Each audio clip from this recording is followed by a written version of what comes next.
The rain in Portland didn't fall so much as it pressed down heavy and gray and relentless, like the sky itself had decided to lean on the city and not let up. Wren Aldridge stood outside the glass doors of Oaks and Partners, a law firm that smelled of mahogany and old money, and she breathed in the wet air one more time before walking inside. She was 26 years old. She was wearing the black dress she had bought for her mother's funeral 8 years ago, let out at the seams twice since then, and she had pinned it at the waist because she had lost 11 pounds in the 2 weeks since her father, Gerald Aldridge, had died of a cardiac event that the doctors said was sudden, but that Wren, who had been his nurse in everything but title for the last 2 years, had seen coming like weather. She had watched him shrink, that was the only word for it. A man who had once filled a door frame, who had built Aldridge Industries from a single equipment leasing contract into a regional empire worth north of $40 million, had spent his final months folding inward. His hands shook, his voice went thin. The doctors adjusted his medications twice and said it was the natural progression of his heart condition, and Wren had accepted that because she had no reason not to. She was not a cardiologist. She was a young woman who loved her father and sat beside his bed and read to him and brought him soup he barely touched. She had not been allowed to do even that near the end. Nadine had seen to it. Nadine Folger had entered Gerald Aldridge's life 5 years ago at a charity auction in the Pearl District, wearing a red dress and a smile that Wren had instinctively not trusted. Wren was 21, then working double shifts at Providence Hospital, and she had tried to tell herself she was being unfair. Step-parents were complicated. Grief made people suspicious. Her father was lonely, and he deserved companionship. She had repeated these things to herself like prayers until she almost believed them. Then the phone calls started going unanswered. Then her key to the family home stopped working. Then Gerald's voice, on the rare occasion she reached him, had taken on a quality she could not name at first, a flatness, a remoteness, as though he were speaking to her from the far end of a very long hallway. By the time she understood what was happening, the hallway had become a wall. She had been inside the law office of Oaks and Partners only once before the day her father had introduced her to Gerald Oaks as a formality years ago, when she was still a teenager and the concept of wills and estates was abstract and distant. Now the conference room felt very small. The mahogany table was long enough to seat 12, but there were only 4 of them. Gerald Oaks sat at the head looking like a man who had not slept well and did not intend to pretend otherwise. Wren sat to his left, her hands folded in her lap, her back straight in the way her father had always told her was the posture of someone who could not be dismissed. Across the table sat Nadine and her son Tate. Nadine was 48 years old and had the particular quality of someone who had spent considerable effort and money on appearing younger. Her hair was the color of dark honey.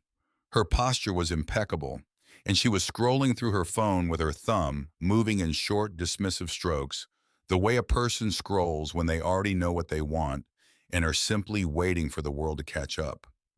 She had not cried at the funeral. Wren had watched her carefully at the graveside, had watched for any tremor in the jaw or redness around the eyes, and had found nothing. Nadine had worn large sunglasses and accepted condolences with the practiced grace of someone receiving compliments at a dinner party. Tate was 24. He wore a suit that had not been broken in the collar too stiff, the shoulders slightly too wide, the whole effect suggesting that someone had bought it recently and in a hurry. He was picking at his thumbnail and staring at the wall behind Oaks's head. He had his mother's jaw, but none of her composure. He looked, Wren thought, like a man who owed money to someone and was waiting for a phone call that might change things. Gerald Oaks cleared his throat. Nadine put her phone face down on the table. Wren looked at the window and watched the rain. Oaks opened a leather portfolio and removed a folded document sealed with dark wax.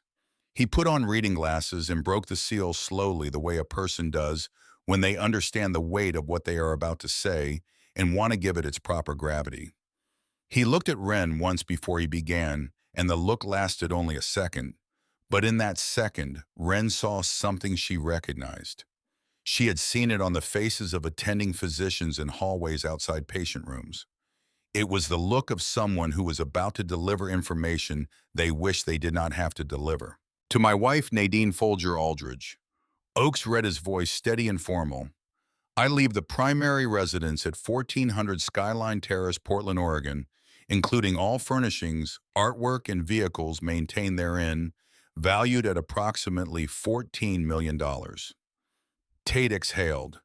It was a small sound, barely audible, but the relief in it was unmistakable.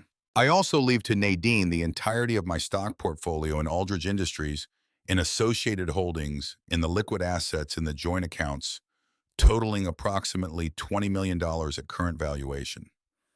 Nadine allowed herself one small, satisfied breath. She did not look at Wren.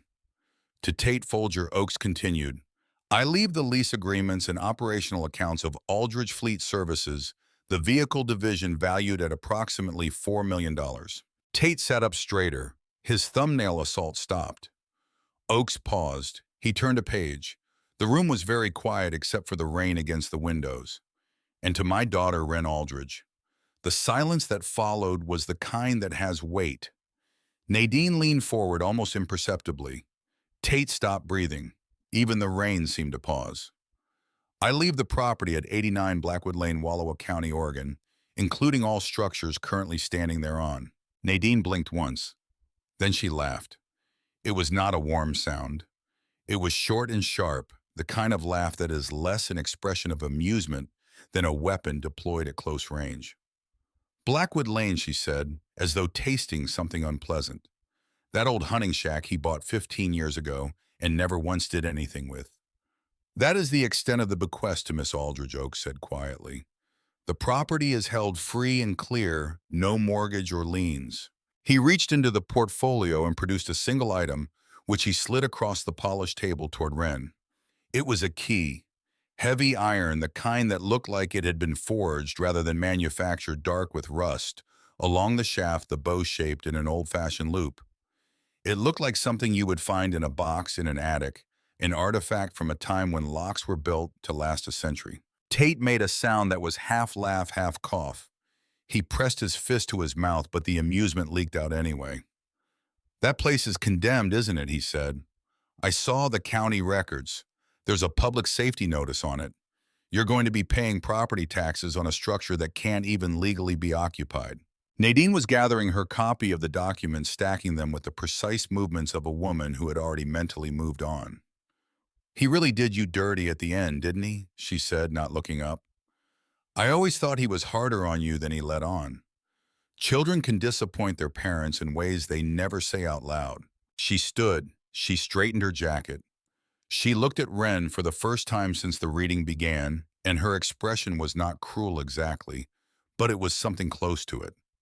It was the expression of someone who has won so completely that contempt has replaced competition. Good luck with the shack, she said, and with everything else. She left. Tate followed, pausing only to cast one last look at Wren that held something complicated, something that might have been a trace of guilt, quickly buried under a fresher layer of superiority. Then he was gone too, and the door closed, and the conference room held only Wren and Gerald Oakes and the sound of rain. Oakes removed his glasses. He set them on the table and looked at his hands for a moment. Wren picked up the key. It was heavier than she expected, cold in a way that went beyond the temperature of the room. He was in his right mind, she said. At the end, he knew what he was doing. It wasn't a question, but Oakes answered it anyway. Your father drafted this will 14 days before his death, he said. He was as sharp as I have ever known him to be. He paused. He looked at the door through which Nadine had left. He told me something when he brought in the documents. He said it quietly, like he was telling me a secret he had been holding for a long time. He said Nadine reads the price tag. Wren reads what something is worth. He asked me to make sure you got the key personally. He said to tell you to go inside. Wren looked at the key in her palm. Go inside, she repeated. Oakes nodded. That's all he said. Go inside. She closed her fingers around the key. The iron was rough under her fingertips, dimpled with age and rust. She thought about her father's hands. Big hands calloused from years of physical work, before the money came hands that had taught her how to change a tire on a gravel road in the rain, how to read a blueprint, how to hold a tool correctly. Hands that had been shaking and thin at the end. She stood up. She thanked Oakes, though she was not entirely sure what she was thanking him for. She walked out into the rain. The drive to Wallowa County took 5 hours. The interstate gave way to the highway gave way to state roads, and the state roads eventually became something that was technically paved but made no promises about it. Eastern Oregon had its own logic, a landscape that didn't perform for anyone all high desert plateau and basalt rim rock and ponderosa pine, the kind of country that had been here before. There were names for it and would be here long after the names were gone. Wren's car, a 2014 Honda with 140,000 miles on it, developed an opinion about the gravel roads in the form of a persistent shimmy that she chose to ignore. She had looked up 89 Blackwood Lane on her phone while still in the parking garage in Portland, and the satellite image had told her almost nothing useful. A dark smear of roofline visible through tree cover. A faint track of a driveway. The surrounding land was heavily forested, the nearest town a place called Riverbend, with a population of 900 and a single gas station that appeared based on its Google Maps photos to have last been updated in 2009. She stopped at that gas station. She filled her tank and bought a bottle of water and a granola bar she didn't eat, and the man behind the counter, who had the weathered particularity of someone who had spent his whole life outdoors, looked at the address she showed him on her phone and said, "Aldridge Place. You Gerald's daughter?" She said she was. He looked at her for a moment. "Sorry about your dad," he said. "Decent man. Came through here a fair amount the last few years. Always paid cash and always said thank you. Not as common as it ought to be, either one." She asked if he knew anything about the property. He thought about it. "Old place," he said. "Victorian style, built in the 20s. Gerald bought it when the Pruitt family sold off their land parcels. He was out there a lot more than people knew." He paused. "Calhoun Pruitt still lives up the ridge. His family built half this county. He might know something." She thanked him and drove the last 12 miles in the dark. The sun was gone by the time her headlights found the driveway of 89 Blackwood Lane. The track was more suggestion than road, two tire-width channels in the dirt, with a ridge of grass down the center that scraped the undercarriage as she crept forward. The trees pressed close on both sides, their branches making a tunnel of the approach, and her headlights threw long-reaching shadows that moved in ways she tried not to find unsettling. Then the house came into view, and Wren stopped the car and sat with the engine running and looked at it. The man at the gas station had said Victorian style, and technically that was accurate in the same way that calling a shipwreck a boat was accurate. The structure was 2 stories, the bones of something that had once been genuinely beautiful, but time and weather and neglect had done their work comprehensively. The roofline sagged in the middle like a spine that had given up. The siding, what remained of it, had gone silver gray with weathering, and in several places boards had fallen away entirely to reveal the dark interior lathing beneath. The windows were covered with plywood sheets that had themselves begun to rot, splitting and curling at the corners. The front porch leaned at an angle that suggested the supporting posts had been negotiating with gravity for years and were losing the argument. One section of porch railing had fallen completely and lay in the overgrown grass below like something that had simply stopped trying. A condemned notice was stapled to the doorframe. It had been there long enough that the paper had gone translucent with moisture, but the text was still legible. Wren had seen similar notices in her nursing work affixed to the doors of patients' homes when code enforcement had determined that the structure was no longer safe for human habitation. They always had a quality of finality to them, an official declaration that something had passed beyond the point of reasonable return. She turned off the engine. The silence that replaced it was not the absence of sound, but the presence of a different kind. The sound of wind through pine, the distant protest of a branch, the particular quiet of land that had no interest in human concerns. She got out of the car. The air was cold and sharp, the smell of pine resin and something earthier beneath it, and the mud pulled softly at her boots as she walked toward the porch. She was careful on the steps, testing each one before committing her weight. 2 of them gave slightly under pressure in a way that made her move quickly to the next. She reached the door. She took the iron key from her pocket and looked at the lock. Old mortise style, the keyhole, A narrow vertical slot, the plate itself dark with age. She inserted the key. It didn't turn. She jiggled it. She applied pressure in different directions. She pulled the key out and examined it in the beam of her phone's flashlight, wondering if she had somehow been given the wrong key, if this was one final indignity in a day that had not been short of them. Then from behind her, from the darkness at the edge of the tree line, a voice. "You turn it wrong, it'll never open." She spun around, her heart slamming against her ribs. A man stood at the edge of the driveway 10 feet away, materialized from the dark, with no more warning than a sentence. He was old, well into his 70s, wearing a canvas jacket over a flannel shirt, heavy boots that had seen serious use, and a pair of suspenders that had once been red and were now a faded suggestion of that color. He was carrying a shotgun broken open over the crook of his arm, not raised, not threatening, but present in the way that tools are present in the hands of people who know how to use them. Wren's heart was doing something athletic. She managed to hold still. "I own this property," she said, and was surprised by how steady her voice came out. "My name is Wren Aldridge. Gerald Aldridge was my father." The man's expression changed.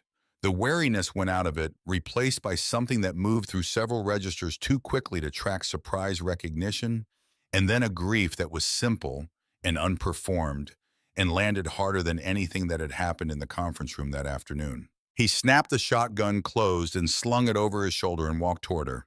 And as he came into the light from her phone, she could see his face more clearly.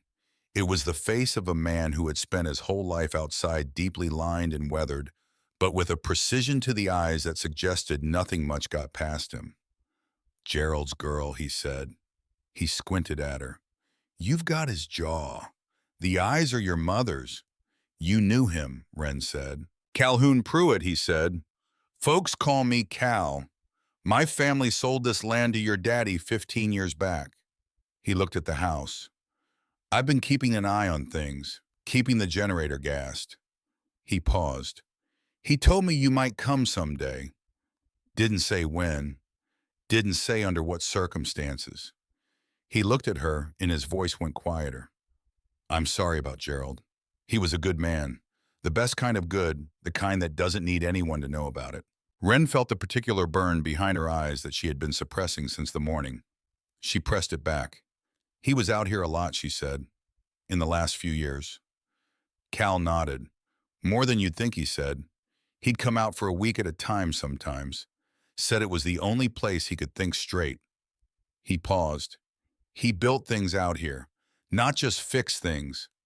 Built things. Spent a lot of time in that basement." Wren looked at him. "What basement?" Cal met her eyes. "Let me help you with that door," he said. "There's a trick to it. You have to lift the handle while you turn." He walked up the porch steps with the ease of someone who had done it many times, who knew exactly which boards to trust. He took the key from Wren's hand, inserted it, gripped the door handle and lifted it upward while turning the key in a single practice motion. The bolt disengaged with a sound like something heavy releasing its breath, a deep mechanical exhale, and the door swung inward on darkness. Cal reached inside and found a wall switch. Nothing happened. "Generator's out back," he said. "Give me a few minutes." He went around the side of the house and Wren stepped inside alone. The smell reached her first.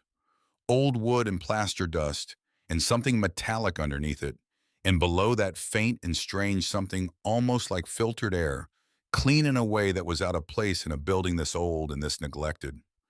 She turned on her phone's flashlight and swept it around the entry hall. The interior was in the state that abandoned spaces achieve when left alone long enough, not ransacked or vandalized, but simply surrendered to. Wallpaper had peeled back from the plaster in long curling strips. The floors were good oak beneath the dust and grime, she could tell that much. The grain still visible, the boards still solid. A staircase rose to the second floor, its banister intact, the treads thick enough to last another 100 years if someone cared to let them. Sheet-covered shapes that had once been furniture stood in the rooms like ghosts at a party that had ended a long time ago. She moved into what had been the main living room. Above the fireplace, a portrait in an ornate frame, a painted portrait of a man she did not recognize, had been damaged by water, the canvas warped and discolored. But the fireplace itself was intact. The mantelpiece was solid oak, and on it in the center stood a single object that was entirely inconsistent with everything around it. A red envelope, crisp, unblemished by dust. Her name written across the front, in her father's hand, the letters blocky and deliberate. The handwriting of a man who had learned to print clearly before cursive was fashionable and had never abandoned the habit. Wren. She crossed the room. She picked it up. The paper was stiff and clean. She turned it over and saw that it was sealed. The lights came on. Not all at once, but in sequence, the old wiring and the fixtures waking up one by one, the chandelier overhead buzzing and flickering, and then settling into a dim but steady amber glow that pushed the darkness back to the corners. Cal's boots sounded on the porch. She tore open the envelope. Inside was a single index card. The handwriting was her father's, but more deliberate than usual. The letters formed with the care of someone who understood this message needed to last and be understood precisely. Nadine looks at what things cost. You look at what they're worth. That's why I'm writing this to you and not to anyone else. The house is a test, Wren. If you'd sold it the moment they handed you the key, there'd be nothing left to find. But you're here. You came inside. That means you're ready. Now look down. She read it twice. Cal appeared in the doorway. His eyes went to the card in her hand, and he showed nothing. His expression unchanged, but he had the quality of a man who was not surprised by what he was seeing. Look down, she said aloud. She looked at her feet. She was standing on a Persian rug, old and moth-eaten, the pattern long since faded to suggestion. She knelt and pulled at the edge. The rug was heavy. She dragged it back. The floor beneath was different. The rest of the room had long oak planks running parallel to the wall, but this section, roughly 3 feet square, was laid in a herringbone pattern, the short pieces arranged at 45 degrees.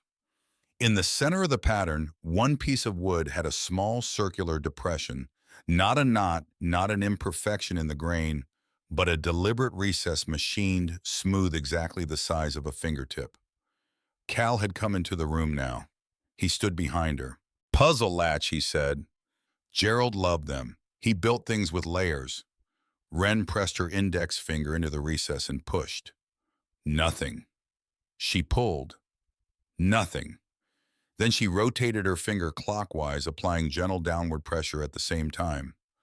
The board clicked. From beneath the floor came a sound that was both mechanical and final, a series of heavy internal movements, gears or levers or both, and then a deep hydraulic thunk that traveled up through the soles of her boots and into her bones. The herringbone section rose on hidden hinges, smooth and controlled, revealing a square opening in the floor. A metal ladder descended into darkness. Wren shone her flashlight down. The ladder was long, 30 feet at least. The walls of the shaft were poured concrete, smooth and seamless. And from the bottom came something she had not expected. Cool air, clean, dry, filtered air moving upward past her face with the faint mechanical breath of a ventilation system that was actively running. This isn't a crawl space, she said. No, Cal said from behind her. It isn't. She looked at him. He was leaning against the door frame with his arms crossed, and his expression was the expression of a man who has waited a long time for a particular moment and is now witnessing it and feels the weight of that. Did you know what was down here, she asked. He was quiet for a moment. He knew Gerald had built something, he said finally. He kept me off the details on purpose. Said the less I knew, the better I could honestly claim ignorance if anyone ever asked. But he told me to keep the power on and keep the air running. Said it was important to keep the air running. Wren looked at the opening in the floor. She looked at the ladder. She thought about the conference room and the rustle of documents and the sound Nadine's laugh had made sharp and dismissive and certain of itself. She put her foot on the first rung. The ladder was solid welded steel, and each rung was exactly the same distance from the last. She descended steadily, her phone in her pocket, using the flashlight only when she needed to check her footing. The air grew cooler as she went down, and the sound of the house above her faded, and the sound of the ventilation system grew more present, a steady, low hum that had the quality of something engineered to last. Her boots hit concrete. She felt for the wall to her right, moving her hand along the cool, smooth surface until her fingers found a toggle switch, large and industrial, and she flipped it. The room came alive in sections, overhead fluorescents blinking and steadying one tube at a time, light pushing outward from the center and reaching toward walls that were farther away than she had expected. She stood still and let her eyes adjust, and then she looked at what her father had built. The vault was large. She would later estimate it at close to 1,200 square feet, though in that first moment the dimensions felt almost abstract. The walls were reinforced concrete thick enough to suggest serious engineering. The air system hummed from a unit mounted high on the far wall, and the air it moved was dry and cool, and had the faint ozone quality of a space that had been sealed and filtered for a long time. Along the left wall ran steel shelving units, floor to ceiling, stacked with heavy plastic bins with locking lids. Along the right wall, filing cabinets, gray metal, at least 20 of them, each one labeled with a small white card in a slot below the drawer handle. In the center of the room stood a desk, modern and solid glass, and brushed steel, holding 3 computer monitors currently dormant, their screens black. Wren walked to the nearest shelving unit. She pulled a bin from the shelf and set it on the floor and released the latches and lifted the lid. Bricks of currency, vacuum sealed in heavy plastic, stacked with the precision of someone who had spent time thinking about how to pack them efficiently. Each brick was bound in paper currency bands. Each currency band said $100. She counted the bricks in one stack. She did the math. She stood up slowly. She opened the next bin. Gold bars, each one wrapped in protective cloth, each one bearing a hallmark stamp. She lifted one. It was heavier than it looked, the kind of weight that changes your understanding of what it means for something to be real. She opened a third bin, and here something happened inside her chest that she had not expected. The bin contained jewelry. Not random jewelry, not a collection assembled for investment or resale, but specific pieces she recognized. A sapphire pendant on a gold chain that had belonged to her mother and that she had worn in every photograph from her childhood until the year Nadine arrived, and it had disappeared during what Nadine called a household reorganization. A diamond brooch that had been her grandmother's, pinned to the lapel of every church dress Wren had worn between the ages of 7 and 12. A simple gold band, plain and smooth, her mother's wedding ring. Wren sat down on the concrete floor. She held the pendant in both hands. The chain was cold, and the sapphire caught the fluorescent light and threw it back blue and quiet. She sat there for a while. She was not counting money. She was not calculating value.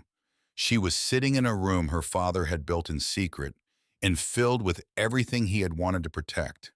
And she was understanding for the first time that the last 2 years of watching him diminish and disappear behind Nadine's careful management had not been the whole story. He had been building while they thought he was fading. She got up. She went to the desk. On its surface, next to the dormant monitors, lay 2 things placed with deliberate care. A leather-bound notebook, its cover worn but intact, and a small USB drive in brushed silver, no larger than her thumb. She opened the notebook. The handwriting inside was her father's, but different from the index card upstairs. Firmer, precise. Each entry dated and formatted like a ledger because it was a ledger, a record of transactions spanning 3 years, each one documented with dates and amounts and account designations. March of 3 years ago, a private sale of a vintage vehicle collection, cash, $2.3 million. The following month, liquidation of a real estate holding in Bend through a shell corporation. 6 months after that, a wire transfer to an account designated only by a series of letters and numbers listed simply as clean reserve. She flipped through the pages. There were dozens of entries. The numbers accumulated with the patience of someone who had been at this for a long time and intended to finish it properly. He had not simply hidden money. He had relocated an empire quietly over years, leaving behind only the architecture of what Nadine expected to inherit. She picked up the USB drive. There was a port on the side of the central monitor tower. She inserted the drive. The monitors came alive without prompting, the screens glowing to life in sequence. No password required. Instead, a biometric reader built into the desk's surface lit up green, a small oval of light. She placed her thumb on it. There was a brief pause. Then text appeared on the center screen. Identity confirmed. Welcome, Wren. A video player window opened. It showed a man sitting at this desk, in this chair, in this room. He was thinner than she remembered, his face more hollowed, but his eyes were the same eyes she had known her whole life, dark and precise and fully present. He looked at the camera for a moment before speaking the way a person does when they are choosing their first words carefully. Then he spoke. Wren, he said. His voice was quieter than she expected, but completely steady. If you're watching this, then things went the way I expected they would. I'm sorry for how the last few years felt. I need you to understand that I couldn't explain it while it was happening. Explaining it would have put you at risk. He leaned forward slightly. Nadine came into my life 5 years ago, and I believe she loved me. By the time I understood what she actually wanted, she had positioned herself in ways that were difficult to undo quickly. I found out approximately 3 years ago that she had entered into an arrangement with a competitor firm to short sell Aldridge Industries stock using non-public information about my health condition to time the trade. She was in a very specific and criminal sense betting on my death. Wren had gone very still. Tate has been using the vehicle division's accounts to move money for an organization based out of Nevada. Her father continued. I have documentation. I couldn't divorce Nadine immediately because the prenuptial agreement she had her lawyers install contained acceleration clauses that would have triggered an immediate freeze on all company assets pending litigation. She would have had time to move everything that mattered before the court sorted it out. So I did something else instead. He almost smiled. I let her think she was winning. For 3 years, I let Nadine believe she was managing me, isolating me, positioning herself for the inheritance she expected. And while she was doing that, I was doing this. I spent 3 years moving the real assets out of the visible company structure, selling the things she didn't know the value of, redirecting the proceeds to accounts she didn't know existed. What she inherited today was a performance. The company she thinks she owns has $40 million of debt and 30 days before the primary creditors call the notes. The mansion is mortgaged to within $100,000 of its assessed value. The stock is worth approximately what the paper it's printed on would fetch. He let that settle. What you're sitting in front of is approximately $52 million in cash and physical assets fully documented and tax compliant. Everything in the filing cabinets is evidence. Nadine's insider trading arrangement, the communications, the financial records, the brokerage accounts. Tate's money movement through the vehicle division going back 18 months. And several other things I think will matter to the appropriate federal authorities. He looked at the camera. Do not reveal any of this yet. They will come for the land. Nadine is many things, but she is not someone who leaves value on the table, and once she discovers that what she inherited is debt, she'll come looking. The land sits on something she already knows about. When they come, you'll understand what to do. He paused. His voice went quieter. I love you, Wren. I have loved you every day of your life, including the days when I couldn't show it the way I should have. I am sorry it came to this, but I am not sorry about what I built down here. I built it for you. I always knew you'd be the one to find it. The screen went dark. Wren sat in the filtered air of her father's vault for a long time. The fluorescence hummed overhead. The ventilation system breathed its steady mechanical breath. The shelving units stood in their rows with their sealed bins. The filing cabinets waited in their long line. She was not crying. She had passed through the region where tears were the appropriate response and come out somewhere else, somewhere quieter and harder and more purposeful. She picked up the USB drive. She picked up the leather notebook. She looked once more around the room her father had built, while the woman who wanted his money watched him with the satisfaction of someone who thought she was winning. She looked at the bins of currency and the bars of gold in the jewelry box that held her mother's sapphire pendant. Then she climbed the ladder. Cal was sitting on the porch steps when she emerged, his shotgun across his knees, looking out at the dark tree line, with the patience of a man who had learned that some things required waiting. He did not turn around when she came out. He said, "You okay?" She considered the question seriously before answering. She thought about the conference room and the iron key and Nadine's laugh. She thought about the index card and the herringbone floor and the 30-foot ladder descending into something her father had built in secret over 3 years, while the world above thought he was losing. She thought about the sapphire pendant in the bin, and the gold bars, and the $52 million in the cool, dry air below. "I'm okay," she said. Cal nodded once. His eyes stayed on the tree line. "Generator will hold till morning," he said. "Beds are in the second room at the top of the stairs. Gerald had them made up." "Of course he did," Wren said. She went back inside. She locked the door behind her. She went upstairs and she found the room, and the bed was made with clean sheets that smelled faintly of cedar, and she lay down without removing her boots. She stared at the ceiling in the dark and listened to the pines. Tomorrow, Tate Folger's Porsche would come up that muddy driveway with his practiced smile and his envelope full of bad faith money and his mother's agenda barely concealed beneath the surface. But that was tomorrow. Tonight the house held her, and for the first time in 2 years, she was exactly where she needed to be. She was awake before the sun cleared the ridge. Not because she had slept badly, but because she had slept the way people sleep when something has fundamentally shifted in the architecture of their understanding deeply and without dreaming. And then she was simply awake, alert, and already thinking.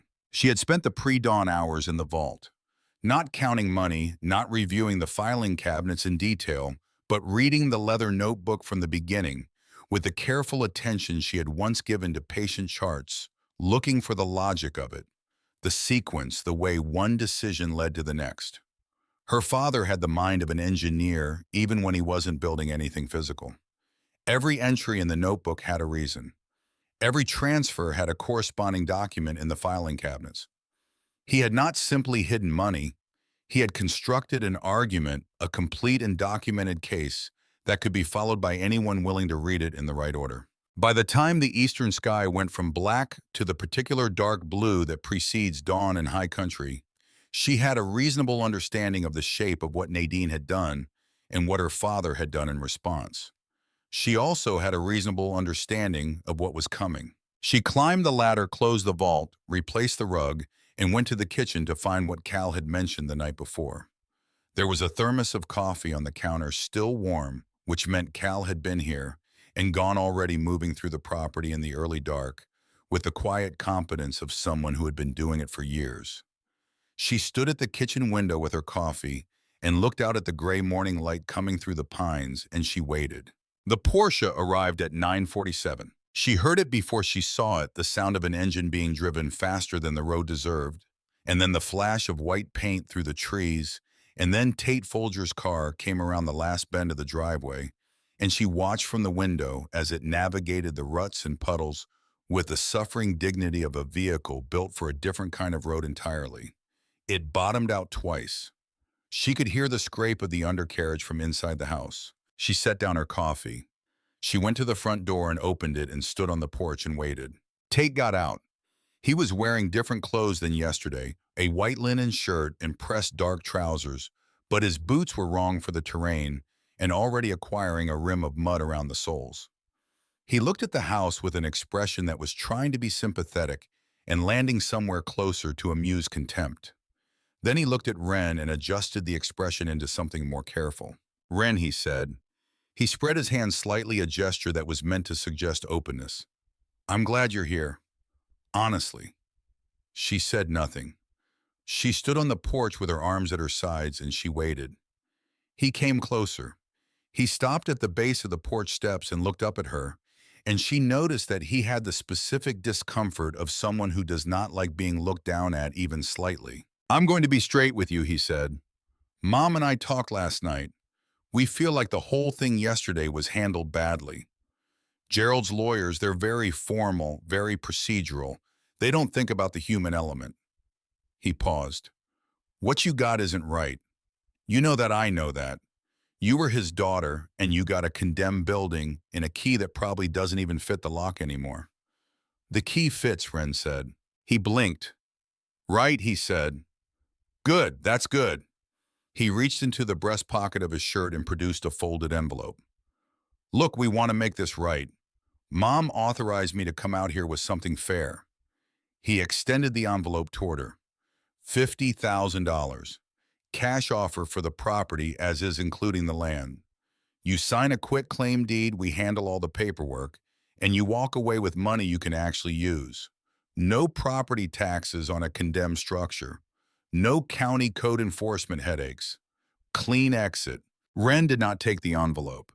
She looked at him for a moment with the same quality of attention she had once given to patients whose symptoms didn't quite add up, the careful measurement of what was present versus what was being said. Why does your mother want this land, Tate? She said. He smiled. The smile was practiced. It was the smile of someone who had used it many times in situations where the alternative was showing what he actually thought. She doesn't want it exactly, he said. It's more that we'd like to consolidate the estate holdings, simplify things. This parcel doesn't fit with the rest of the portfolio. 50,000 is more than fair market value for a condemned property in a rural county. Wren tilted her head slightly. She had learned this from years of working beside physicians in rooms where families were being given difficult information. The slight tilt, the pause, it invited people to keep talking. People almost always kept talking. It's a generous offer, he continued. More than generous, honestly. The land itself isn't worth much. It's mostly timber slope, some wetland in the lower portion. Not great for development. She said, what's the aquifer situation out here? The change in his face was small, but she caught it. A fractional tightening around the eyes, a half second where the practiced ease slipped and something more alert came through before he got it back under control. The what he said. She kept her voice completely neutral. The water table. Eastern Oregon has some significant groundwater formations. I was just curious whether there'd been any survey work done on this parcel. There was a pause that lasted one beat too long. Not that I know of, he said. Wren nodded slowly. Well, she said, tell your mother thank you for the offer. I'm not selling. His expression changed again, this time dropping the performance more completely. His jaw set. His eyes went flat and practical in a way that reminded her uncomfortably of Nadine. Wren, he said, and his voice had lost the warmth entirely. You're sitting on a liability. This place is going to cost you money every year you hold it. Property taxes, code enforcement, fines, liability insurance if you can even get it. We're trying to help you avoid a bad situation. I appreciate the concern, she said. He held her gaze for a moment. Then he put the envelope back in his pocket. He looked at the house, then back at her, and she could see him recalculating. Mom's going to be disappointed, he said. She's a resilient woman, Wren said. He turned and walked back to the Porsche. He got in and started it and reversed down the driveway faster than was wise, the rear end drifting slightly in the mud, and she watched him go until the white paint disappeared around the tree line and the sound of his engine faded. She went back inside. She locked the door. She went directly to the vault. She spent the rest of the morning in front of the monitors working through the USB drive's file structure systematically. Her father had organized everything with the same logic as the notebook, a hierarchical system that rewarded patience and attention. Folders within folders, each layer adding specificity and documentation. She found the insider trading records.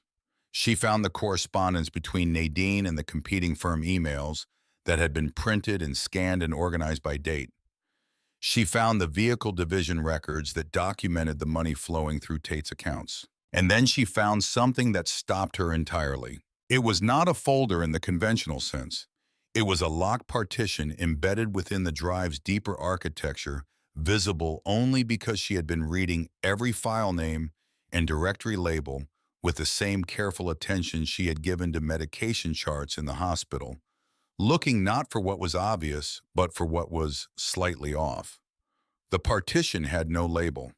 It had only a password prompt, a small input field with a blinking cursor, and nothing else. She stared at it. Her father had left her no note for this one, no index card, no verbal instruction in the video, just the prompt waiting. She tried the obvious things first.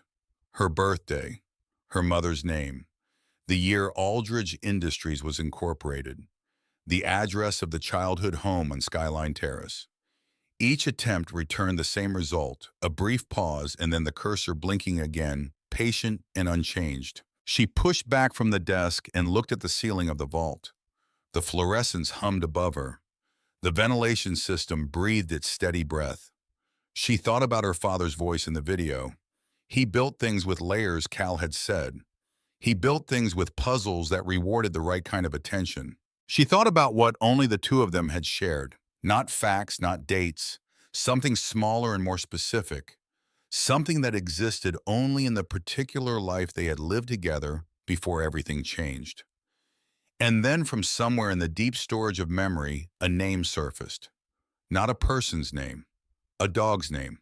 A brown and white beagle she had named Copperfield when she was 8 years old, named him after the Dickens novel her father had been reading aloud to her that winter. The dog that had appeared one Tuesday morning with a red bow around his neck, and no explanation except that her father thought she needed one. The dog that had slept at the foot of her bed for 11 years and had been gone for 5, and whom she still sometimes reached for in the dark. She typed the name. The partition opened. The folder inside was labeled Project Kingfisher, and it contained 12 documents arranged in a sequence that was immediately recognizable as deliberate. She opened the first one. It was a copy of a medical record from her father's cardiologist, a record she had never seen and had not known to ask for. Beside the original, in a second scan document, was an altered version of the same record, the differences subtle but specific. The medication dosages changed in 3 places. The attending physician's signature replicated, but the date altered. The alteration was meticulous. It would not be caught by casual review. It had been caught because her father had obtained both versions and laid them side by side and documented the differences with a precision that suggested he had been looking for exactly this. She opened the second document, a pharmacy dispensing record, and beside it a record of what had actually been filled, different medications, different dosages, the kind of change that would not be immediately apparent to a patient who trusted that what he was being given was what he had been prescribed. She sat back in the chair. Her father had not simply been failing. He had been helped to fail, slowly, carefully, in ways that would not attract attention, that would look like the natural progression of a pre-existing condition.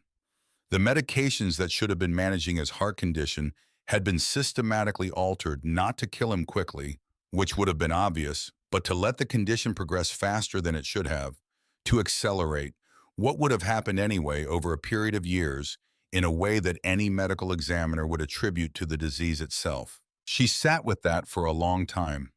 Then she opened the third document. It was a note in her father's handwriting, a single paragraph at the end of the file, dated 4 months before his death. Wren, if you're reading this, you found Kingfisher. You found the password too, which means you remembered Copperfield, which means you are still the person I raised. I want you to know that I am not angry. I am clear-eyed. This is not a tragedy, it is evidence. Do not let it make you reckless. Take it to the right people at the right time and let the law do what it exists to do. Trust the sequence. The sequence matters. She closed the folder. She understood now the full weight of what her father had built in this room beneath the earth. It was not a refuge, it was a case.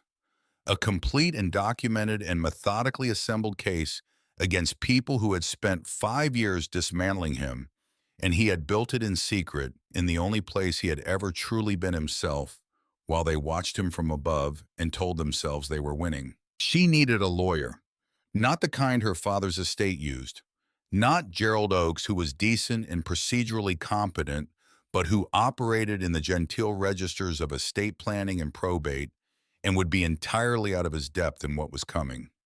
She needed the other kind. She climbed the ladder and went to find Cal. He was in the side yard doing something methodical and necessary to the generator with a wrench and the focused attention of someone who believed that mechanical problems had solutions if you were patient enough to look for them.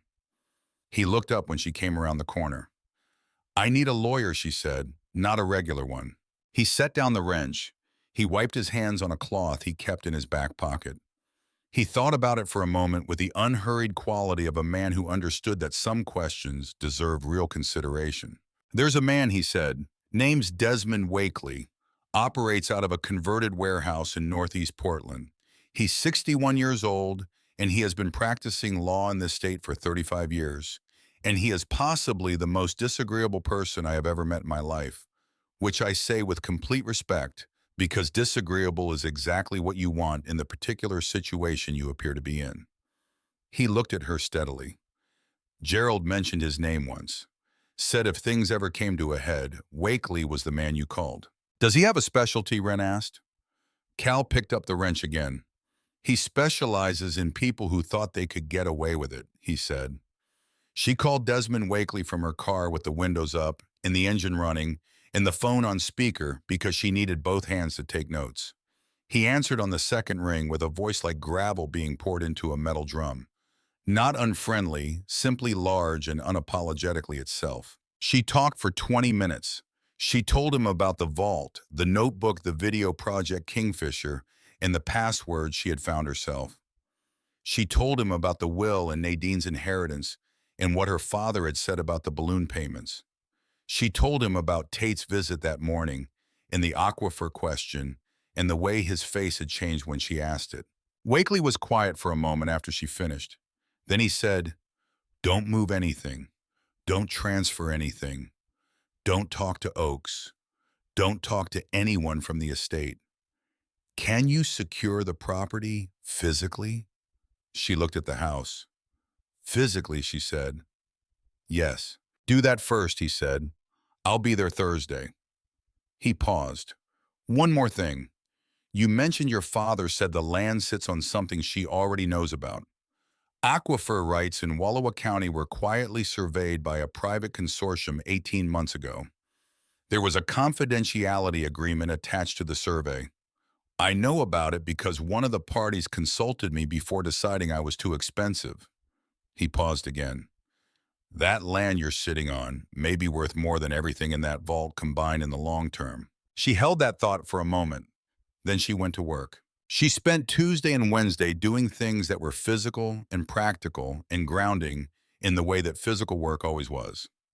She drove to Riverbend and used cash to buy new deadbolt locks, 4 of them, and she replaced every exterior lock herself with Cal watching and occasionally offering commentary in the form of single-word assessments. Good, level, crooked, fix that.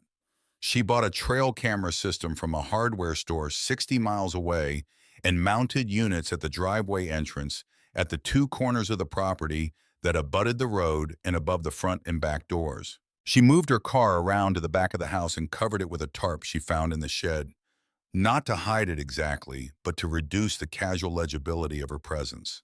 She ate the food Cal brought from his place up the ridge, and she slept in the upstairs room her father had prepared, and she read the filing cabinets in sequence, one drawer at a time, taking photographs of every document with her phone. On Wednesday night, she found the subfolder she had not yet opened. It was near the bottom of the last filing cabinet behind a manila envelope labeled simply Fletcher. Inside was a marriage certificate. Clark County, Nevada. The date was 8 years ago. The parties listed were Nadine Jean Folger and Fletcher Goad. The certificate was signed by both parties and witnessed and stamped with the county clerk's seal in the precise and official way of legal documents. She looked through the rest of the envelope. There were photographs, a few taken at what appeared to be a small private ceremony. There was a copy of a hotel receipt from Las Vegas. There was a handwritten note in her father's handwriting that said simply, "No divorce on record. Nevada confirms. Oregon confirms." I checked twice. She set the envelope on the desk. The marriage that had given Nadine her claim to the Aldridge estate, the marriage that the will recognized when it said to my wife Nadine had taken place 5 years ago. This certificate was dated 8 years ago, and there was no divorce record. If Nadine had never legally divorced Fletcher Goad before marrying Gerald Aldridge, then the marriage to Gerald was void. If the marriage was void, then Nadine was not his wife in any legal sense. And if she was not his wife, then the will's bequest to my wife had no valid recipient. Wren looked at the certificate for a long time. Then she booked a flight to Tucson. She did not tell Desmond before she went. She did not tell Cal. She packed a single bag, drove to the regional airport at 4 in the morning, left her car in long-term parking, and was in Arizona before noon. Fletcher Goad was not difficult to find because her father had already found him. The file contained a current address in a neighborhood of small single-story houses in the eastern part of Tucson, a neighborhood that had the specific quality of places where people go when they want to be somewhere that no one who knew their previous life would think to look. She took a ride share from the airport and had the driver drop her 2 blocks away, and she walked the rest. The house was tan stucco with a metal security door and a small cactus garden that someone had put genuine effort into. She knocked. The man who answered was 57 years old and looked like someone who had once been considerably larger in every sense and had spent the intervening years reducing. His hair was thin and going gray, and he was wearing a short-sleeved shirt with a pocket on the chest, and he looked at her with the instinctive wariness of someone who has trained themselves to be suspicious of unexpected visitors. "Mr. Goad," she said, "my name is Wren Aldridge. I'm Gerald Aldridge's daughter." His face did the thing that faces do when a name lands somewhere deep and unexpected. A series of rapid small adjustments, recognition calculation, fear, all of it moving across his features in less than 2 seconds before he got it under control. "I don't know that name," he said. "I think you do," she said. "And I think you know whose wife you still legally are. I have the certificate. My father found it." He looked past her at the empty street. He looked at her. He stepped back from the door without saying anything else, and she took that as an invitation and went inside. The interior of the house had the specific order of someone who lived alone and had developed systems for managing solitude. Everything in its place, nothing decorative, the furniture chosen for function rather than comfort. He made coffee without asking if she wanted any and brought 2 mugs to the kitchen table and sat down across from her and looked at his hands. "She came to see me," he said, "about 2 years ago. I had moved 4 times. I don't know how she found me." He wrapped both hands around his mug.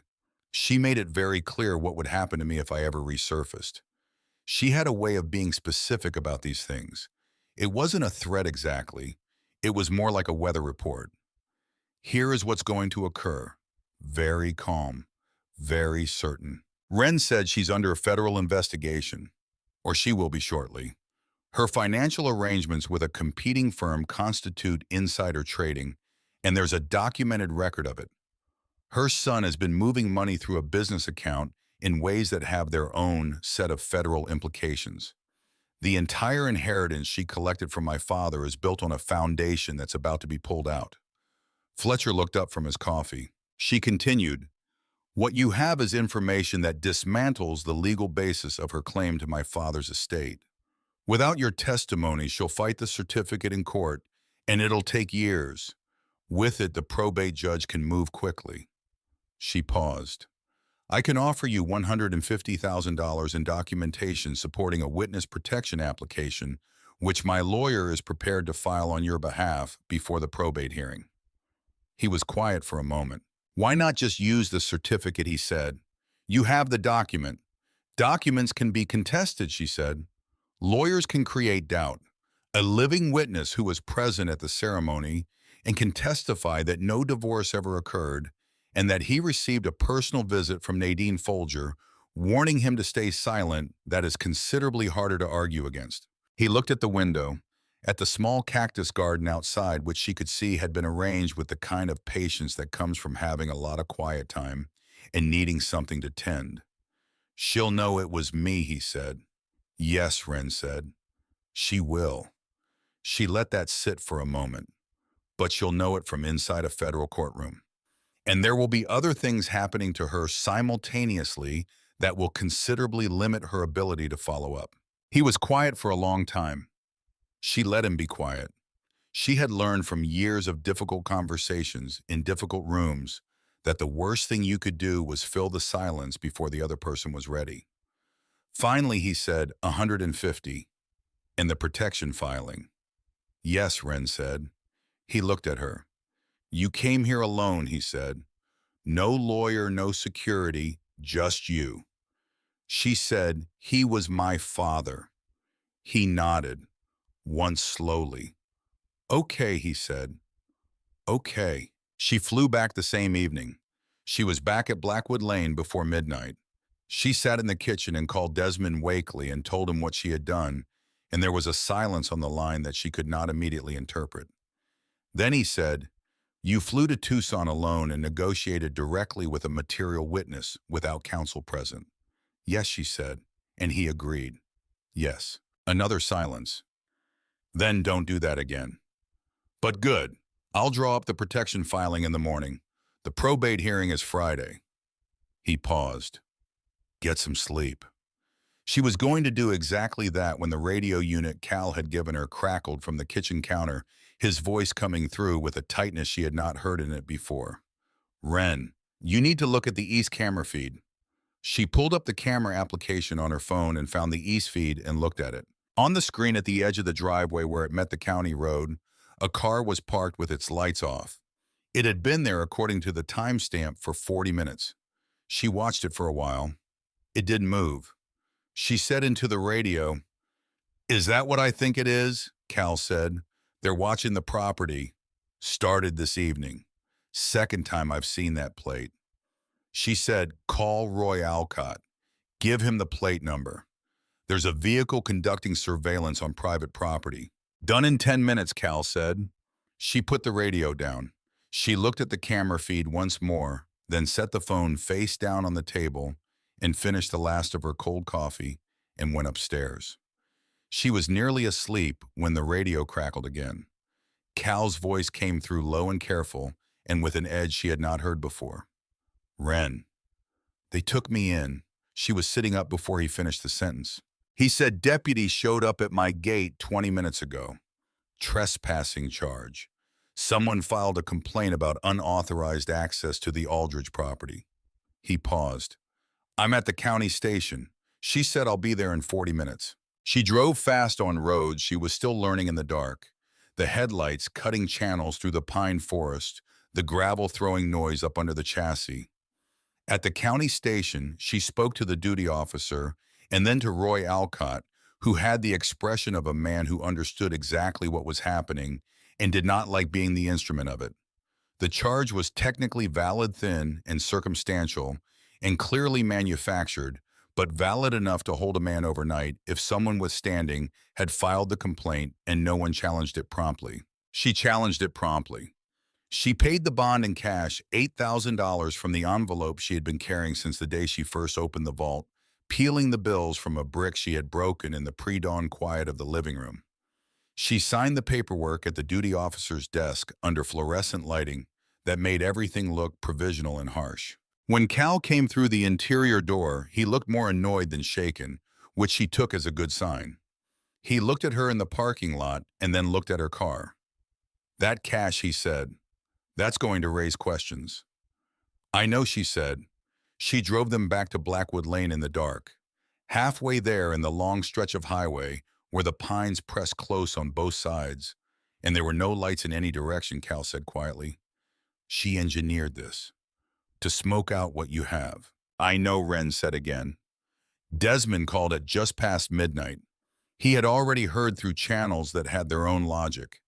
His voice was the voice of someone recalibrating, without panicking, a quality she had come to recognize in the last few days as one of his most useful.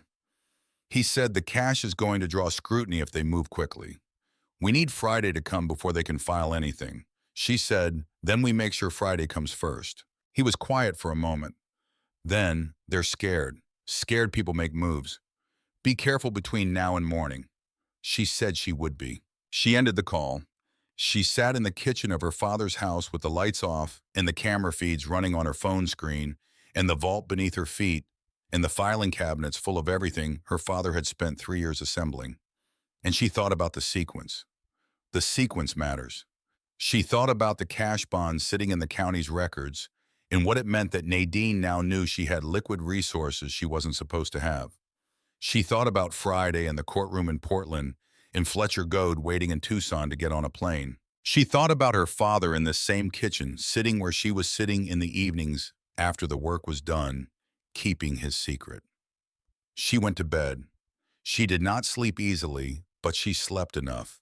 And in the morning, the sun came through the east window of the upstairs room and found the dust motes floating in the air and lit them gold.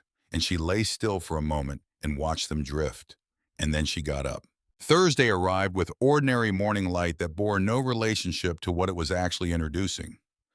Cal made eggs on the propane stove, and they ate together at the kitchen table without talking much, which was the kind of companionable silence that Wren had grown up associating with people who trusted each other enough not to fill space with noise. Desmond arrived at 11 in a truck that looked like it had opinions about the journey. He was exactly as Cal had described, broadly built with gray hair cut close to his head, in the bearing of someone who had spent decades in rooms where the stakes were real and had never once lost track of that fact. He carried a leather bag that appeared to contain an entire filing system, and he shook Wren's hand with the efficiency of someone for whom social ritual was a tax. He paid quickly and moved on. He spent 3 hours in the vault. He came up the ladder with his expression unchanged, but his eyes doing something that she interpreted after watching him for a few minutes as the careful management of satisfaction. He sat at the kitchen table and opened his bag and laid out a sequence of documents. The protection filing for Fletcher Goad has been submitted, he said. He'll travel to Portland under an assumed itinerary tomorrow morning. He'll be in the courthouse before the hearing starts. He looked at her. The Kingfisher documents are sufficient for a federal referral. I've been in contact with the field office. They've been aware of Nadine Folger's trading arrangements for approximately 8 months. Your father's documentation fills gaps they needed filled. What does that mean for Friday, Wren asked. It means there will be people in the courtroom who are not there for the probate hearing, he said. It means that when the marriage fraud is established, they'll be ready to move on the additional charges simultaneously. He paused. It also means you need to be very measured about what you say and when you say it. The sequence matters. She looked at him. My father used those exact words. Desmond nodded once. He was a precise man, Gerald Aldridge, he said. He contacted me 14 months ago. He walked me through most of what's in that vault. He paused. He asked me to wait until you found the key. He said if you found the key, you were ready. If you didn't, the whole thing needed a different approach. She sat with that for a moment. Then she told him about the cash bond for Cal, the $8,000, the county record that now documented her possession of liquid assets. He listened without interrupting. Then he was quiet for a moment. Then he said, how much time between Cal's release and this morning? 6 hours, she said. He nodded slowly. They may try to subpoena the source before Friday. He looked at his watch. We have approximately 36 hours. He looked at her directly. This is going to work. But you should understand that they know we're preparing something now. They don't know what. That uncertainty is useful. And the land, Wren asked. The aquifer. He looked at her with the expression of someone preparing to deliver information that had weight. The survey consortium has been approached by your stepmother's people twice in the last 4 months, he said. There are preliminary water rights negotiations that haven't been formalized because the land title is in dispute. What's sitting under this property in terms of groundwater is, according to the survey, significant enough that the long-term extraction rights could be valued in the hundreds of millions over a 40-year period. He paused. That's why she came for the land. The cash in the estate was secondary.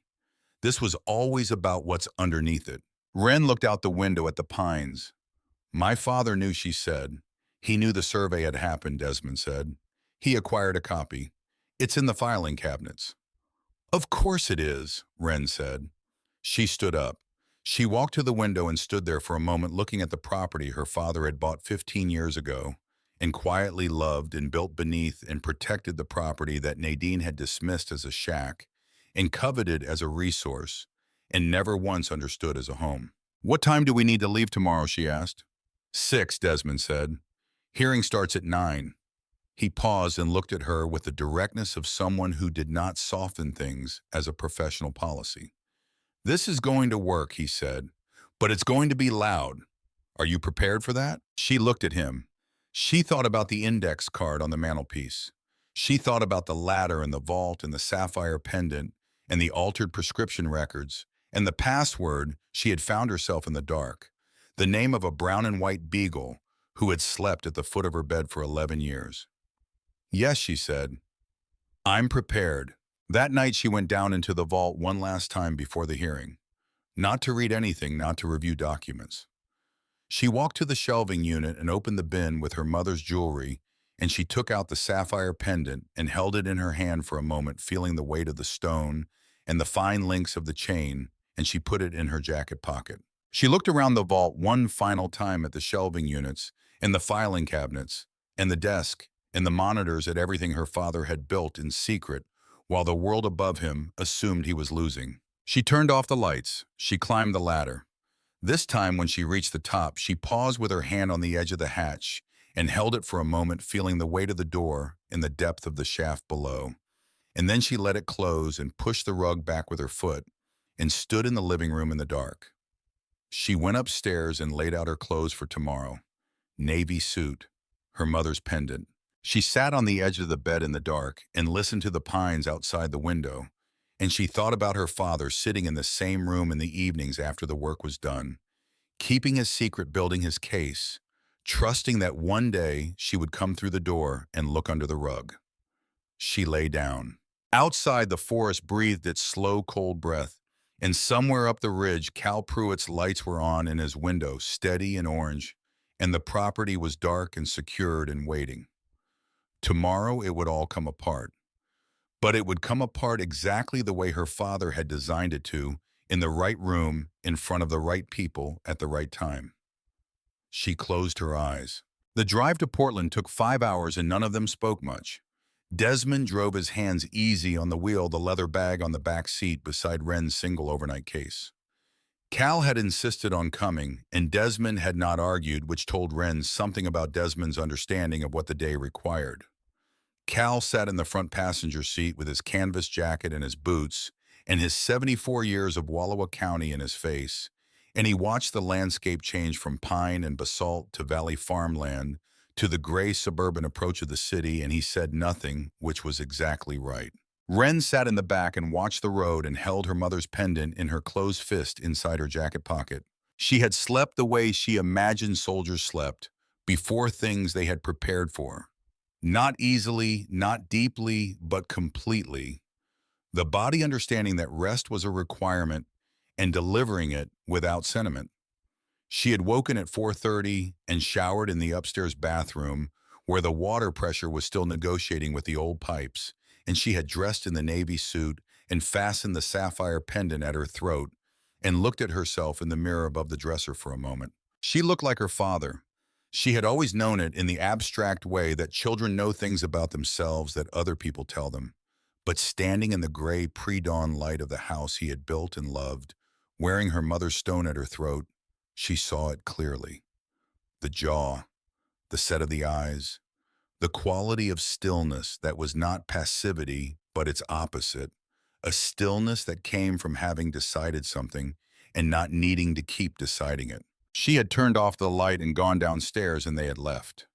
The Portland Federal Courthouse was a building that had been designed to communicate authority through proportion-wide steps, tall columns, stone chosen for its ability to project permanence.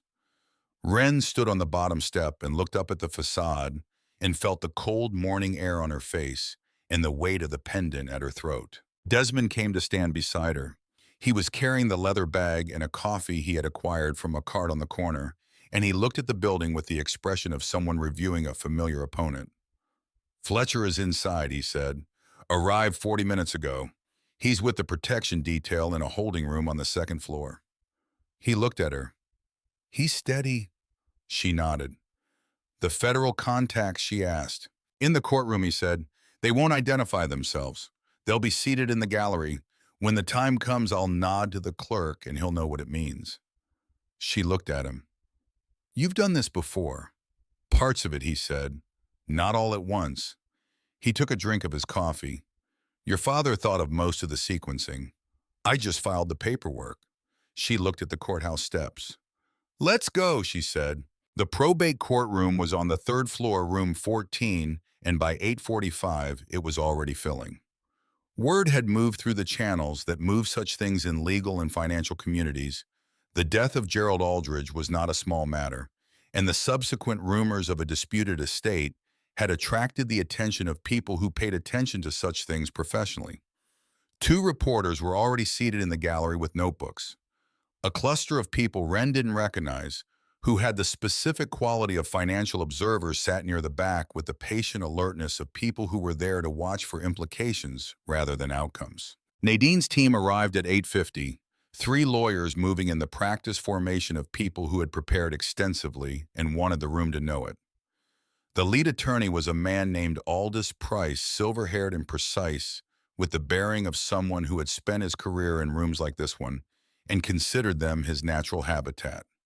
He carried himself with the particular confidence of a man who had not lost a probate case in 11 years. Nadine herself came in at 8:55. She was wearing a Chanel suit in deep charcoal, perfectly fitted, and her hair was arranged with the care of someone who understood that appearance was itself an argument. She moved to the plaintiff's table with the composure of someone who had already decided how this day ended and was simply waiting for the proceeding to confirm it. She did not look at Wren. Tate came in behind her and took a seat in the gallery behind the plaintiff's table. He was wearing a suit that fit better than the one at Wallowa County, and he had the careful blankness of someone managing anxiety through discipline. His eyes found Wren's across the room for a moment, and then he looked away. Wren sat at the defense table with Desmond. Cal had taken a seat in the gallery 3 rows back, and he had his hands folded on his knees and his face forward, and he looked entirely at home, the way people look when they have decided to be exactly where they are. The judge came in at 9 o'clock. His name was Warren Osgood, and Desmond had told her on the drive that he had served on the federal bench for 19 years and was known for two things: a thorough command of estate and probate law, and an extremely limited tolerance for procedural theater. He came in quickly, settled into his chair, and looked at the room with the measuring attention of someone who had seen enough courtrooms to read them at a glance. He looked at Price, he looked at Desmond, he looked briefly at Wren in the way that judges look at the human beings sitting at the tables when they want to remind themselves that the documents they're adjudicating represent actual lives. He said, "We're here to finalize the probate of the estate of Gerald Aldridge, deceased. I understand there are contested elements. Counselor Price, you may proceed." Price stood. He was smooth and unhurried, and he laid out Nadine's case with the efficiency of someone reciting something he had rehearsed until it felt like spontaneous speech. The will was clear and validly executed. The bequests were specific and documented. The estate had been assessed, and the assets were substantial. His client, as the surviving spouse and primary beneficiary, was seeking the release of the frozen accounts and the formal transfer of the titled assets so that the obligations of maintaining those assets could be met. He sat down. Desmond stood. He did not arrange any papers. He did not consult notes. He stood with his hands loose at his sides, and he spoke in the voice that Wren had come to understand was not his casual voice. It was the voice he used when he was being precise. "Your Honor," he said, "the will executed by Gerald Aldridge is unambiguous in its language. The primary bequest is made to," and I'm quoting directly, "my wife Nadine." He paused. "The proceeding before this court today depends entirely on the validity of that description. If Nadine Folger Aldridge was legally Gerald Aldridge's wife at the time of his death and at the time the will was executed, then the bequest stands.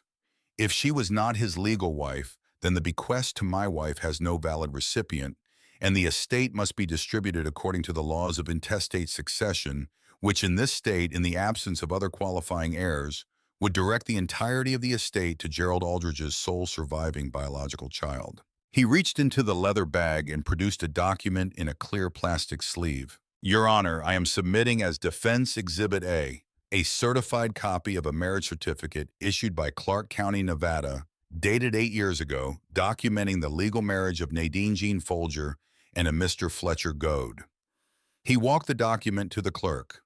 "I am also submitting as Defense Exhibit B a certified statement from the Nevada Division of Records, and as Defense Exhibit C, a certified statement from the Oregon Vital Records Office, both confirming the absence of any divorce filing or decree involving either party to that marriage. The murmur in the gallery was immediate and low.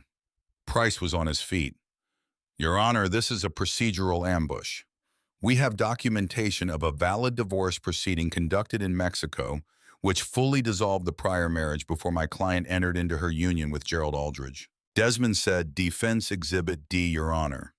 A formal inquiry response from the United States Consulate in Mexico City confirming that no divorce proceeding matching the names, dates, or jurisdictions claimed by the plaintiff's counsel has been located in any Mexican civil registry."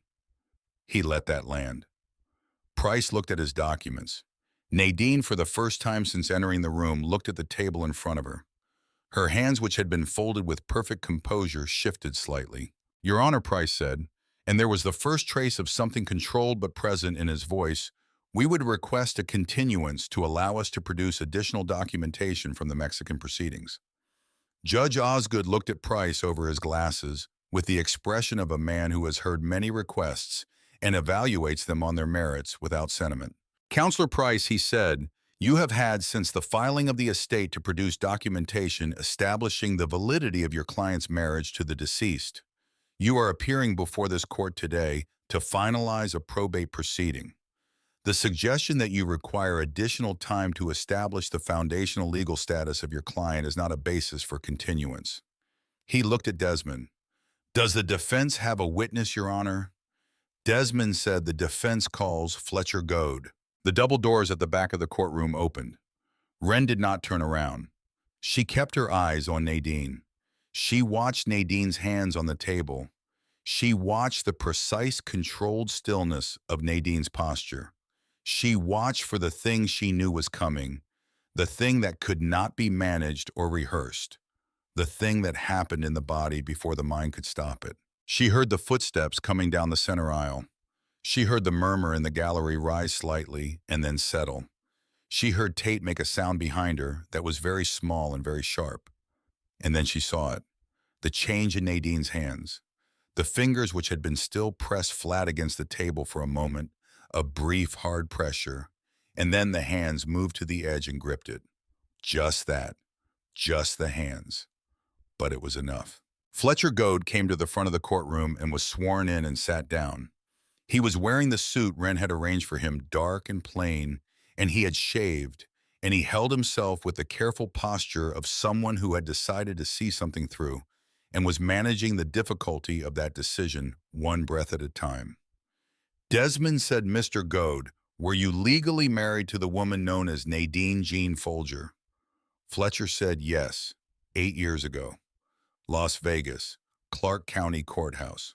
Desmond said, "Have you ever signed divorce papers or been served with divorce papers or been notified of any legal proceeding to dissolve that marriage?" Fletcher said, "No, never." Desmond said, "Were you contacted at any point by Nadine Folger or anyone acting on her behalf regarding your marriage?" Fletcher said, "About 2 years ago, she found me. She came to my home. She told me that if I ever came forward about the marriage, the consequences for me would be severe." He paused. She was very specific about what she meant. Desmond said, "Did you interpret that as a threat?" Fletcher said, "I interpreted it as a promise. There's a difference. One's uncertain, the other isn't." Desmond thanked him and sat down. Price stood for cross-examination and spent 12 minutes attempting to establish that Fletcher Goad was an unreliable witness with financial motivations and a history of legal difficulties. Fletcher answered each question with the flat, patient honesty of someone who had already decided that the truth was the only thing he had left to offer and was going to offer it completely. He did not become defensive. He did not embellish.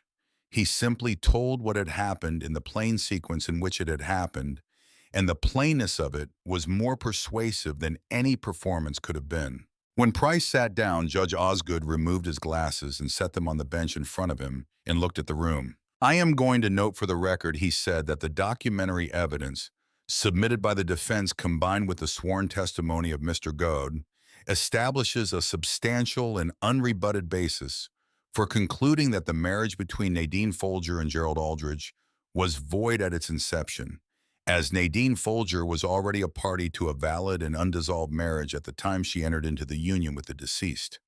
He looked at Price. Counselor, unless you have evidence of the divorce proceeding ready to produce at this moment and in this courtroom, I am not inclined to adjourn. Price looked at his documents. He looked at Nadine. Nadine looked at the table. He said, "We do not have the documentation present, Your Honor." Judge Osgood put his glasses back on. He made a notation. Then he looked at Desmond. "Does the defense have anything further to present?" he asked. Desmond looked at Wren. This was the moment. This was what they had discussed the night before, and on the drive down the question of whether to present Kingfisher here in the probate proceeding or to hold it for the federal referral. Desmond had laid out both options with the neutrality of someone who understood that the decision was not his to make. Wren had made it the night before in the vault before she turned off the lights. She stood up. "Your Honor," she said, "if I may address the court." Judge Osgood looked at her. "Speak," he said.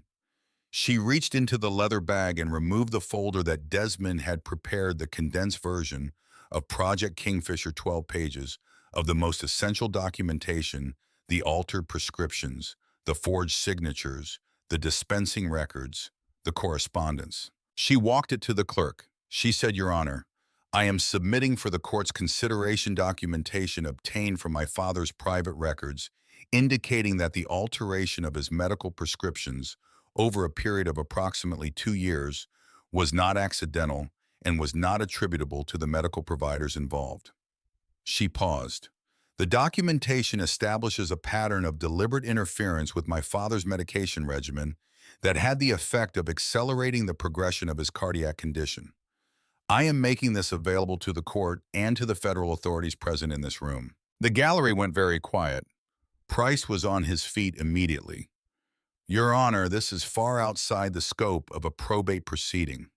This is an extraordinary and serious allegation that requires separate proceedings and separate counsel and cannot be introduced in this manner without due process protections for my client." "Your Honor." Desmond's voice was steady and deliberate. "The federal agents present in this gallery have been in contact with my office since last evening regarding a separate but related investigation into the financial activities of Nadine Folger. The documentation being submitted now is consistent with and supplementary to that investigation. I would ask that the court acknowledge the submission and allow the appropriate authorities to proceed as they have been briefed to do." Judge Osgood looked at the gallery. He looked at the documentation in the clerk's hands. He looked at Nadine Folger. Nadine was looking at Wren.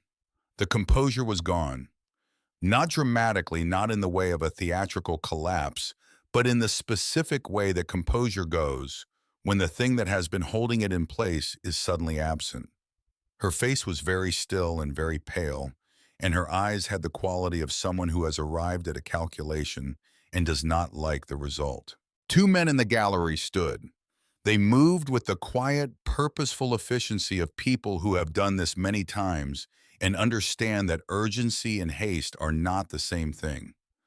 One went to the clerk, one moved toward the plaintiff's table. Nadine stood, her chair scraped back. She looked at her lawyers at Price, and Price was looking at the federal agent moving toward them with an expression that said that 11 consecutive probate victories had not prepared him for this specific morning. The agent reached the plaintiff's table and said something to Nadine in a voice too low for the gallery to hear, and he placed a hand briefly on her arm, and Nadine Folger, who had walked into this courtroom 40 minutes ago with the bearing of someone who had already won, sat back down. Behind Wren in the gallery, she heard Tate stand. She heard him move toward the side door. She heard from outside the courtroom a brief exchange of voices and then silence. She did not turn around. Judge Osgood called for order, which was not strictly necessary because the room had gone to a specific kind of silence that did not require management. He looked at the documentation. He looked at the agents. He made 2 notations, and then he looked at Desmond. In light of the evidence presented regarding the validity of the marriage, he said, This court is suspending the probate distribution pending a full review. The federal submission will be processed through the appropriate channels. He paused. With respect to the estate itself, absent a valid spousal claim, and absent any other qualifying heir, the court recognizes Miss Wren Aldridge as the sole surviving biological child of Gerald Aldridge, and therefore the primary heir under Oregon intestate succession law. He looked at Wren directly.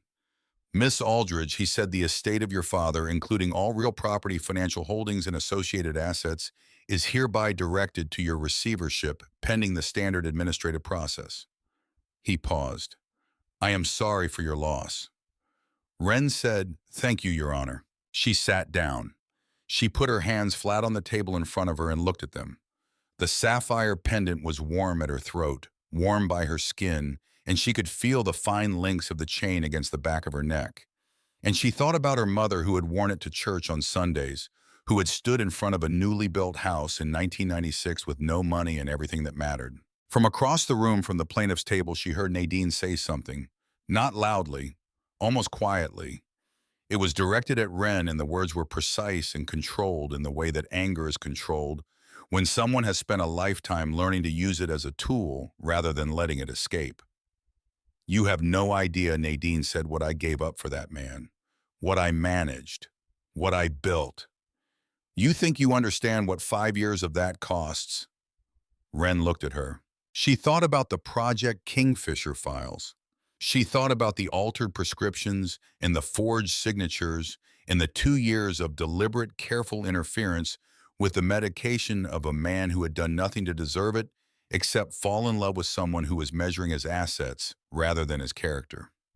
She thought about her father sitting in the vault in the quiet of Blackwood Lane, writing it all down, documenting it, precisely trusting that the sequence would hold. She said, he knew what you were doing. He knew for years. And instead of confronting you, he spent those years building something for me. He spent the last years of his life, the years you were taking from him, making sure I would be all right. She held Nadine's gaze. That's what you gave up, she said. The chance to be with someone who loved you like that. Nadine said nothing. The agent beside her said something quiet, and she stood, and she was escorted from the courtroom in the way that people are escorted when the escorting is not optional, with a hand that was guiding rather than restraining, but that communicated clearly that the destination was not a matter of choice. She did not look back. Wren watched her go. She felt Cal's hand on her shoulder from the row behind a brief solid pressure, and she reached up and put her hand over his for a moment, and then she stood up. Desmond was packing the leather bag with the methodical efficiency of a man who had work still to do. He looked at her over the top of the bag. There'll be a significant amount of administrative work in the next several weeks, he said. The asset transfers, the account releases, the federal proceedings running parallel. It's going to require your attention. She nodded. She knew. The mansion, he said. Skyline Terrace. It's yours now along with the rest of the property. You'll want to make decisions about it fairly soon. The staff is in a state of uncertainty. She thought about the house on Skyline Terrace. She had grown up in it, in rooms that had been warm when her mother was alive, and had gone cold incrementally in the years after, and had gone cold entirely in the 5 years of Nadine's careful management. She thought about the housekeeper who had been kind to her and had been placed in an impossible position, and about the rest of the staff who had simply been trying to maintain their employment. She thought about the children's hospital 2 miles from the Skyline Terrace address. Her father had served on their board for 6 years before Nadine had managed the involvement away. He had talked about them with the specific warmth that people reserve for things they genuinely care about rather than things they support for the appearance of it. I know what to do with the mansion, she said. She walked out of the courtroom into the corridor, where the light was different, flatter, the particular institutional light of public buildings, and she stood for a moment and breathed. Cal came out behind her. He stood beside her. He looked down the long corridor at the elevators at the far end and the people moving past with their files and their briefcases and their ordinary legal concerns. He said Gerald would have liked this morning. She said he planned this morning. Cal made a sound that was not quite a laugh, but was in the same neighborhood. That's true, he said. She reached up and touched the pendant at her throat. I want to go home, she said. He looked at her. He knew what she meant by home. She called the Skyline Terrace house from the car on the way back and asked to speak to the head of staff. The woman who answered, a household manager named Marguerite, who had been there 9 years, had the wariness of someone who has been anticipating a difficult conversation and has been dreading and also bracing for it. Wren said, Marguerite, I want to tell you directly that your position is secure and the positions of everyone on the household staff are secure. I'm not coming to the house today, but when I do come, I'll speak with everyone personally. In the meantime, effective today, I'd like everyone to receive a 25% increase in their base compensation. The silence on the line lasted long enough that Wren thought the call had dropped. Then Marguerite said, Yes, Miss Aldridge. Of course, thank you. One other thing, Wren said. Anything in the house that belonged to Nadine Folger or Tate Folger, clothing, personal items, anything they brought into that house, I'd like it boxed and held for the legal team to process. Not discarded. Held. Understood, Marguerite said. Wren ended the call. The drive back was quieter than the drive down. Desmond drove and Cal sat with his window cracked 2 inches and watched the landscape return to itself as the city fell away behind them, the valley giving way to the approaches of the high country, the sky opening up. Wren sat in the back with her hands in her lap and watched the road and allowed herself for the first time to feel the full weight of the day. Not the triumph of it, not the satisfaction those were present, but they were not the largest thing. The largest thing was the absence of a weight she had been carrying so long she had stopped noticing it, the specific heaviness of not knowing, of watching her father diminish and being unable to explain it or stop it or understand it fully. That weight was gone now. The story was complete. The sequence had held. She pressed her palm flat against the window glass and felt the cold of it and watched the pine country come back and thought about the house. They arrived at Blackwood Lane as the afternoon light was beginning to angle through the trees in the particular way it did in fall at this latitude, long and golden and precise, falling in shafts between the ponderosa pines and lighting the weathered siding of the house in a way that made it look like something that had been here forever and intended to remain. She got out of the car. The air was cold and clean and smelled of pine resin in the particular sharpness that comes before rain in high country. She walked to the front door and let herself in, and the house received her with the smell of old wood and something she had begun to think of simply as the smell of her father's patience.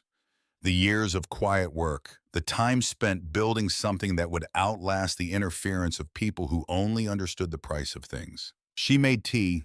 She sat at the kitchen table with the mug in both hands and the warmth of it traveling up through her palms, and she thought about everything that needed doing and let the list exist without demanding immediate action.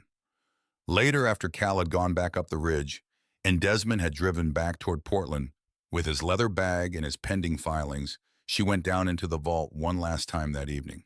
She had been in it many times now. She knew the dimensions of it in the layout of the shelving and the sequence of the filing cabinets. She walked to the far end of the vault, past the last filing cabinet, to the wall she had never had a particular reason to examine closely. And there in the corner where the shelving unit met the wall, almost invisible, because it was designed to be, she found a gap. Not a flaw in the construction, a deliberate gap, a small recess in the shelving structure that allowed access to something behind it. She moved the bin that covered the access and reached behind the shelf, and her fingers found a handle. She pulled it out. It was a box. Wooden, small, perhaps 12 inches by 8, made of cherry wood with the dovetail joints of something built by hand by someone who understood what they were doing. There was no lock. The lid fit precisely as handmade things do when they are made well, and she lifted it and looked inside. A photograph album. The cover was dark green cloth worn at the corners, the kind of album that had been handled many times over many years. She lifted it out and opened it. The photographs were black and white. The first one showed a young man and a young woman standing in front of a house. The house was this house. She recognized the porch railing intact, the siding freshly painted, the front door with its particular mortise lock and the heavy door frame. The house was not new, but it had been restored, and the photograph was from immediately after that restoration, when everything was clean and bright, and the work showed as something to be proud of rather than something still to be done. She looked at the young man. He was thin and his hair was dark, and he was laughing at something outside the frame, and she had never seen her father at this age in a photograph before, had only known him as the solidly built man in his 40s and 50s who had built the business and moved through the world with the settled authority of someone who had earned his place in it. But here he was at 25 or so, lean and laughing, standing in front of a house that needed work, with a woman whose face Wren had only seen in the photographs her mother had kept in an album in her bedroom. The album that had disappeared in the years after Nadine arrived. Her mother was looking at the camera. She had dark hair pinned up, and she was squinting slightly against the light, and she was smiling in the way people smile when they are genuinely happy and also a little shy about showing it. She was wearing a flannel shirt with the sleeves rolled up, and there was what might have been paint on her forearm. At the bottom of the photograph, in white ink and handwriting, Wren recognized as her father's from decades before it became the deliberate block print she knew was a caption. First week at Blackwood Lane, June 1996. We put the last of everything we had into the roof in the furnace, and we ate peanut butter sandwiches for a month. I have never been so happy. Wren sat down on the concrete floor. She turned the pages slowly. There were more photographs. Her parents painting the kitchen, laughing at something that had gone wrong. Her father on the roof with a hammer and a look of genuine concentration, too young to look entirely comfortable up there, but unwilling to admit it. Her mother in the front garden planting something, the soil dark and turned. The two of them at the kitchen table with coffee and a newspaper, and the absolute ease of two people who have nowhere else they need to be. She turned to the last photograph. It was different from the others. It was color, not black and white, and it was recent. Recent enough that her father's face in it was the face she knew from the last years, the fuller, older face still with the same eyes and jaw, but softer now, the sharpness of ambition replaced by something that had taken longer to find. He was sitting at the kitchen table of this house, the same kitchen she had made tea in this evening. He was alone, but he was not looking at the camera. He was looking out the window at the trees, and the light was evening light, the long, honey-colored light of late afternoon and fall, and his expression was one she had not seen on his face in many years. He looked at peace. On the back of the photograph, in the precise block handwriting of the last years, he had written, "This is the only place I have ever been exactly myself. I bought the empire, but I built this." One of these things lasted. Wren sat on the floor of the vault for a long time with the album open in her lap and the cherrywood box beside her, and the ventilation system breathing its steady filtered breath. She was not crying, or she was, but distantly, in the way that deep things register, not in the throat and the eyes, but somewhere further in, somewhere that didn't have a common name. She thought about the mansion on Skyline Terrace. She thought about the stocks and the accounts and the $52 million in physical assets surrounding her on the shelves. She thought about the aquifer beneath the land and the water rights and the long-term value that Desmond's numbers suggested, and that she had looked at once and then put away because very large numbers became abstract in ways that were not useful, and the things she needed were not abstract. She thought about what her father had written on the back of a photograph taken in the kitchen of a house he had loved quietly and completely for 30 years. One of these things lasted. She closed the album carefully. She placed it back in the cherry wood box. She put the box back in its recess behind the shelving unit and replaced the bin that had covered it. She turned off the lights. She climbed the ladder, and at the top she paused with her hand resting on the edge of the hatch, and she felt the depth of the shaft below her and the weight of everything the room had held, and then she stepped out and closed the hatch behind her and pushed the rug into place with her foot and stood in the living room in the dark. The house was around her old and quiet and imperfect, the roof still needing work in two places, the east windows still waiting, the porch railing still a project, all of it exactly as it was. She went to the kitchen and put the kettle on and stood at the window while it heated and looked out at the dark tree line and the ridge above it, where Cal's light was on steady and orange in the dark. 6 months later, the morning light on the cedar siding was the color of good honey. The roof was new slated and gray, properly pitched and flashed and guaranteed for 30 years by a crew from Riverbend who had done the work over 2 weeks in September, with the particular competence of people who took pride in doing something correctly once and not having to come back.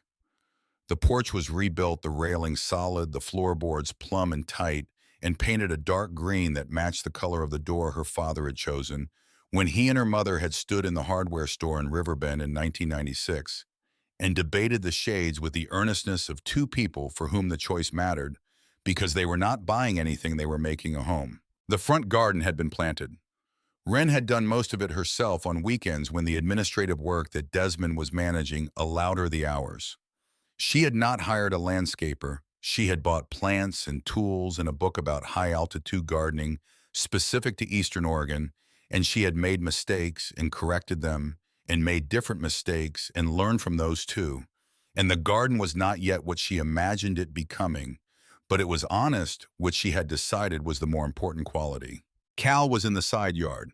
He had appointed himself estate manager, which in practical terms meant that he arrived most mornings with some project in mind and completed it with the unhurried thoroughness of a man who had no patience for shortcuts and no interest in appearing busy when he could simply be busy.